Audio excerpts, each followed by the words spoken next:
this morning's Economic 360, generating income through investments. It's tough to find good and safe places to generate income from investments. This can create a very difficult situation on retirees and others living on fixed incomes. Are there alternatives to bonds and CDs out there that make some sense and generate enough income to support an individual's lifestyle? For perspective on this, we turn to our U.S. Bank investment analyst Jim Russell and Jeff Crumpelman, a senior portfolio manager for U.S. Bank. Jim and Jeff? Thank you, Brian, and good morning, everybody. Jeff, you do wonderful work with our private clients at U.S. Bank. Thank you for joining us this morning. Thanks for having me. You have focused professionally on this area of the marketplace, and I'm talking about dividend-paying stocks specifically for a good portion of your career.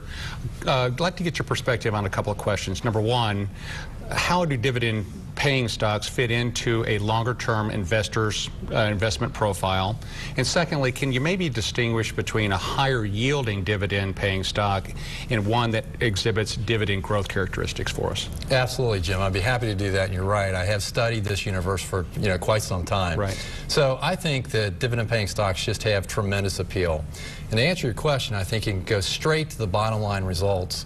And, really just the proof is in the pudding, as they say in this case. Right. The historical data and the research clearly demonstrates that these stocks outperform, and they do so with less risk than the market. Do you have any numbers for us? I think we have a graphic, in fact, that we'll put up, and it does show that these dividend-paying stocks have generated an 8.6% annual rate of return going back to 1972, which is compares very favorably to the S&P 500 with a lesser 7% annual rate of return, and non-dividend-paying stocks that have generated a 1% or so annual rate of return. And if you look at the volatility, the risk metric, volatility of returns, that number for dividend-paying stocks is well below that of these other categories. So greater returns, lesser risk, more appeal. That's right. Do I have that right? I think you do. Okay. Tastes great, less filling. Yeah. So, there you go. And I think it's important to distinguish, as you suggested, between high yield and dividend growth. Right. And so the higher yielding stocks, interestingly, are really not the major contributors to those attractive metrics that I just mentioned. And specifically, the highest yielding stocks, in fact, may be housed in slow growth, more mature industries that, in fact, have high or maybe excessive payouts that limit future price appreciation and income growth. So you need to be very selective and use that judiciously. In the marketplace this year, Jeff, there has been a lot of buzz about dividends. Questions about the economy, questions about growth.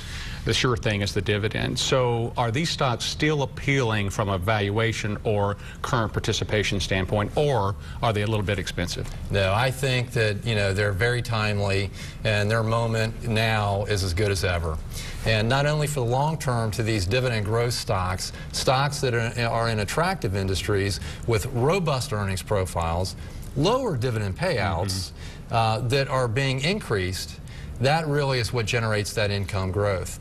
And today, I think the two things that really make them appealing, they've got that Jerry Maguire, show me the money kind of appeal when cash and bonds are, so low in terms of cash yield. Now, can an investor build a diversified portfolio from this perspective using dividend growth stocks or higher dividend paying stocks, or are we talking about really a handful of stocks that really only have that appeal from a sector standpoint? Yeah, I think we need to debunk that myth that this forces you into a boring, concentrated portfolio in just a few sectors. And we also have a graphic that will show that there's fertile dividend growth opportunities across all spectrums and sectors. And I would highlight in this graph that we think now technology, believe it or not, healthcare and energy are particularly appealing.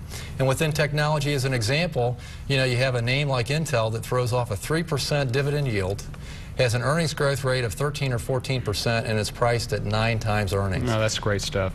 Jeff, thank you very much for your perspective, for your expertise. Great stuff this morning. Brian, back to you.